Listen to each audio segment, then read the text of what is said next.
Hello. Welcome to Chicken Happy Hour at Cedarwoods Farm. Carl and I hope you are well. You didn't think we were going to let National Tequila Day pass us up, did you? Hadn't really planned on doing a show today, but when we got up and heard it was National Tequila Day, we decided we needed to get a recipe together, figure something out, and so we've got an easy drink that sounds delicious. I don't know, haven't made it before, but I think it can't be anything other than great. And then we want to show you a few things. We've changed it up. The babies are all outside mixing and mingling with everybody. It's crazy. And the doves are out as well. So it's pretty cute up here. So we'll show you that after we have made this fabulous cocktail. Are you awake? All right, so let's do this. Sit there, Carl. For some reason, Ken is all up in my stuff today. So it's another hot one. I think it's close to 90 today. So this is a good cocktail for the summer. And Carl loves tequila. Don't you? All right, so here is what you need for this drink. You need tequila. You need lime juice and a little sliver of lime for garnish. You need honey syrup, which is the golden ingredient, I think, of this recipe. And the way you make honey syrup is 3 parts honey, 1 part water. Okay? And, you can make it difficult and do it on the stove and all that. I just took 3 teaspoons of honey, 1 teaspoon of water, put it in a coffee mug in the microwave for 10 seconds, I think. And there you go. It makes it, just adding that little bit of water makes it a lot less solid, so it's easier to put in a drink. You need a shaker of ice. You need a Margarita. Oh, I should have brought my Margarita glass, or a low ball works just as well. And I think that is it. Okay, so I'm going to mix this up. And a couple things about tequila, since it's National Tequila Day. First of all, tequila is gluten-free. Yay. if you care about that kind of thing, which I generally don't, but I know a lot of people do, because it comes from a plant, of course. The agave plant, blue agave, is where it comes from. And it's kind of like, you can't call sparkling wine champagne unless it's from Champagne, France. You can't call tequila unless it's from a specific place in Mexico. And I'm sure I'll mispronounce it, but it's Jalisco. It's Jal, but I think it's pronounced H. But anyway, that's where it's made. And, I looked at all my, 3 bottles of tequila, and they all have it. I had never noticed that. And if you get a really good tequila, it will say 100% pure agave, and that's much more expensive. You can get, you can get tequila pretty cheap, and it will say made with agave. So I think it has to be 51% or more in order for it to be, legal. But that's a big difference, 51% or 100%. So there's that. Historically, the women of this town in Mexico are the ones that harvest the plants. And they do it from, I think it was February to July is when the agave, and they're not cactus. The agave is not a cactus plant. It's actually a succulent. So there's that. Yay, women. Something that was kind of, I don't know, bittersweet is, and I didn't know this, that once they harvest, so it takes an agave plant 8 to 12 years for it to get to maturity and, harvestable. They can get up to 7 feet tall. But once they harvest it, because they take out they call it the heart of the plant. It's a pine because it looks like a pineapple. But the plant, like, that's it. The plant is dead after you take out its heart to harvest. I didn't know that. And so then they have to start all over again with the brand new agave plant. So kind of sad. I mean, they've worked it out because we don't have any shortage of tequila, but I just didn't know that in order to do it, you wait 8 to 12 years for these plants to be ready, and then they die. So there's that. It's a bit of a that's a bit of a downer. Okay. All right, let's do this. I'm putting in 1 Frida of tequila. 30% of Americans say that the Margarita is their favorite happy hour drink. Did I tell you what we're making? I think I told you what was in it. We are making a honey margarita. And it's technically not a margarita unless it's got orange liqueur, which this does not. I guess technically this is a honey tequila sour. But honey margarita sounds so much more fun, so that's what we're going to call it. All right, let's put in the lime juice next. And I am hand squeezing today. I have given up on that apparatus. Sorry, the flies they've found me.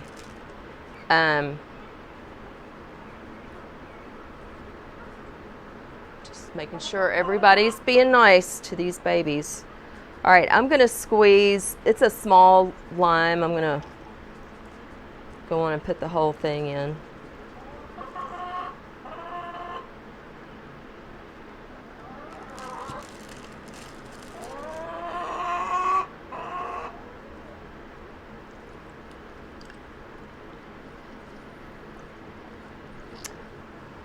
Something else I read is that 33% of Americans prefer their margarita. 33% prefer it on the rocks, and 67% prefer their margarita frozen, which I thought was interesting. It's kind of hard to do that in a barn with a bunch of chickens. Bring a blender up. But if I'm at a restaurant, I always order a frozen margarita. But I like it on the rocks too. Okay, so we've got our lime juice in here.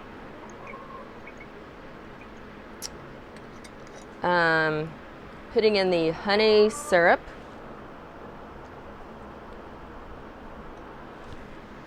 So 4 ounces of tequila, 1 ounce, let me make sure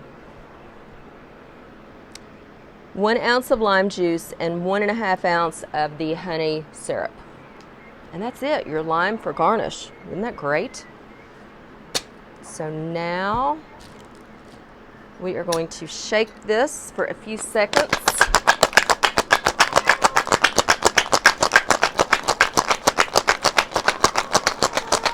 Carl's back here dusting. I don't know if you can see her or not.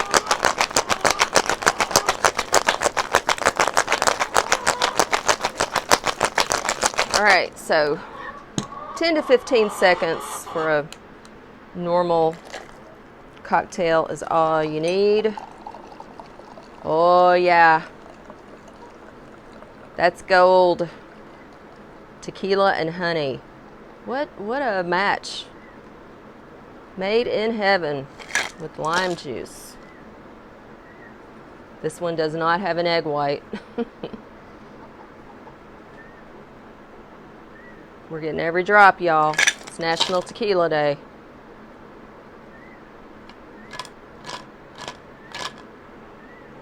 I don't know if you can hear that little peeping noise. That's one of the Peachicks.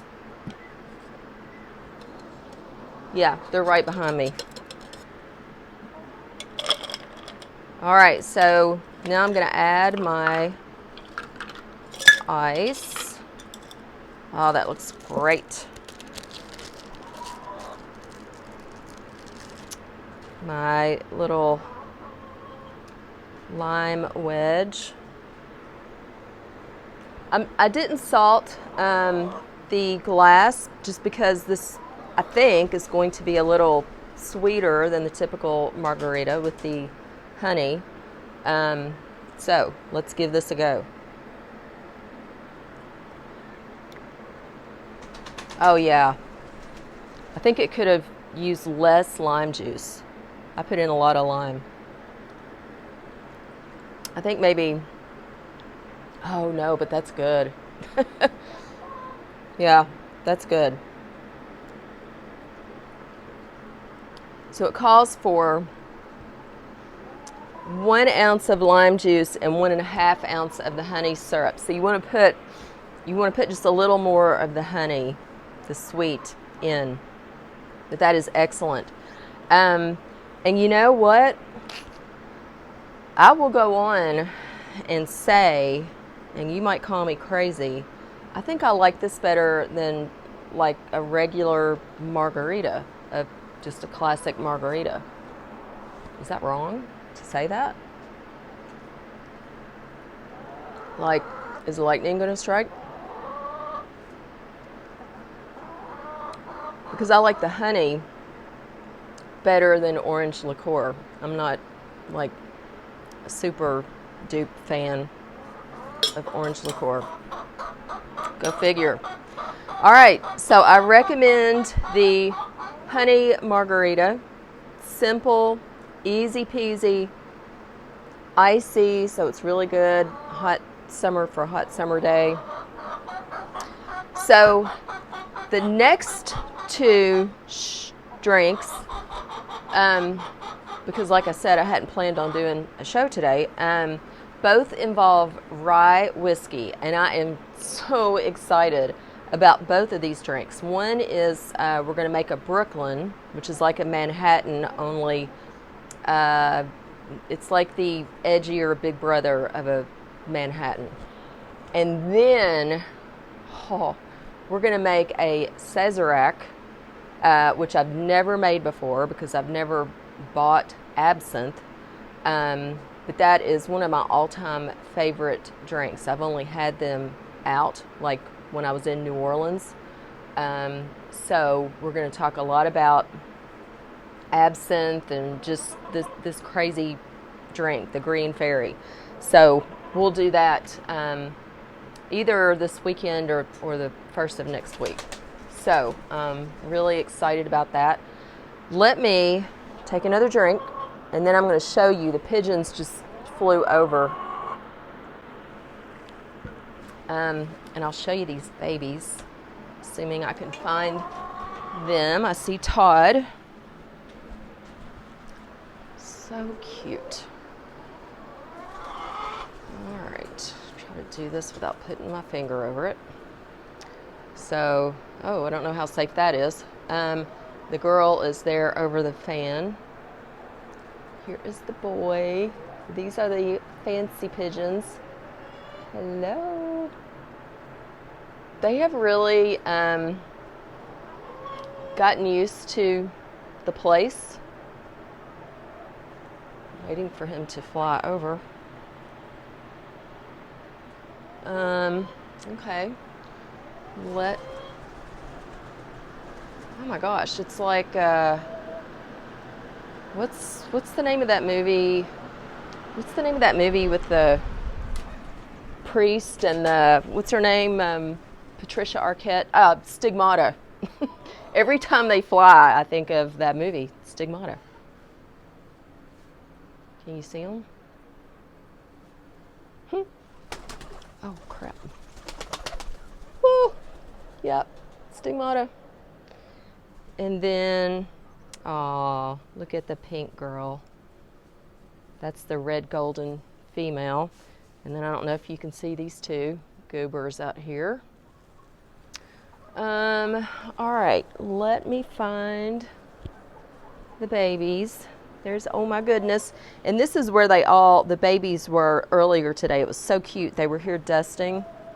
So cute. Oh, and look, you know this is one of my favorite things. So that's the melanistic mutant hen that lays these fabulous eggs. No, Carl G, I'm sorry, it's not you. But you're a good girl. You're a good girl. You're a good girl. Okay, give me that egg. So sweet. All right, hold on. Oh, so here are the other two doves. Like I said, we've just got the store open today, so they can, you know, they could fly out if they wanted to, but I think she's still got a hurt foot, and so I guess they're good just to kind of stay put. But it's been good because the chickens, you know, like Stinky's in here with them, and somebody's over here laying an egg. Is that you, Rhonda? Yeah, so, you know, everybody's just been in and out. Look at him. It's so weird the way they hold themselves. Okay, I still haven't seen the babies. Hold on. Look at her standing in the water dish. Oh, well, there's Todd. Look how big he is. Todd, you've grown up. You're like an adolescent. Carl. Carl's just walking around bitching. He's got a little tail like a real live pheasant. Okay, let me find, hold on. Let me find the, I don't know where the babies went. How do you lose Peachicks? All right, hold on. Sorry, lol. There's some pretty girls. Carl G, where'd the babies go? Oh my gosh, well, all right. Hoping we don't have a state of emergency here. I am not used to all this flapping around that these doves are doing. I mean, pigeons. All right.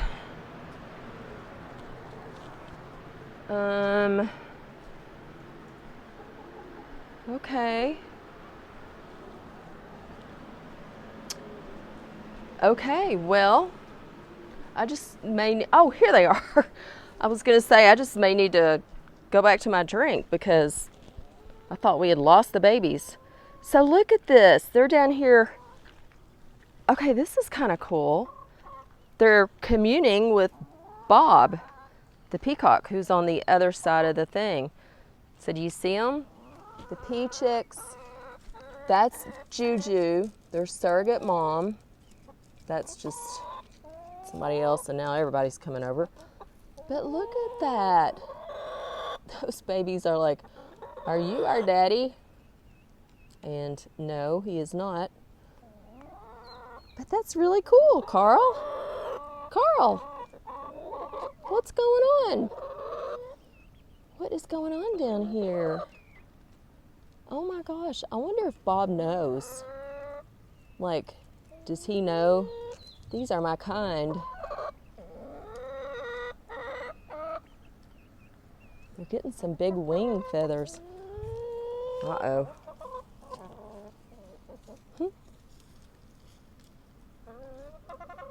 Cool. All right. Well, that's neat. I'm glad I found them. That would have been a bit of a anti-climax.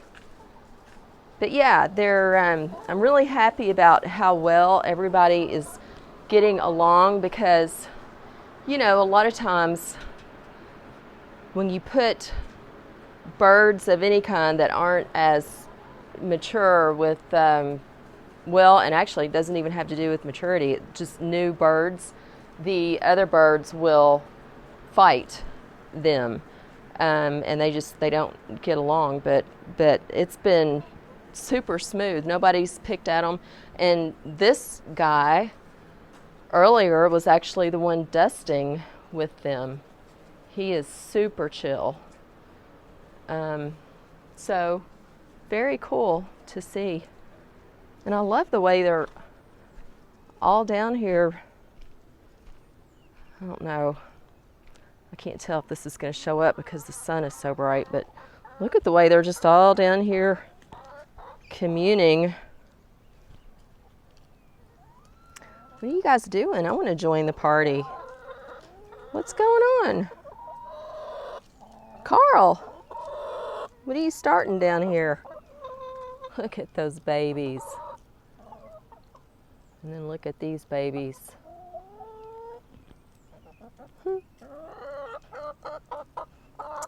All right. Well, I guess that's it for us. I hope you have a great weekend. Thank you for joining us at Cedar Woods Farm. Happy National Tequila Day. Enjoy your tequila, and we'll do it again soon. Thank you.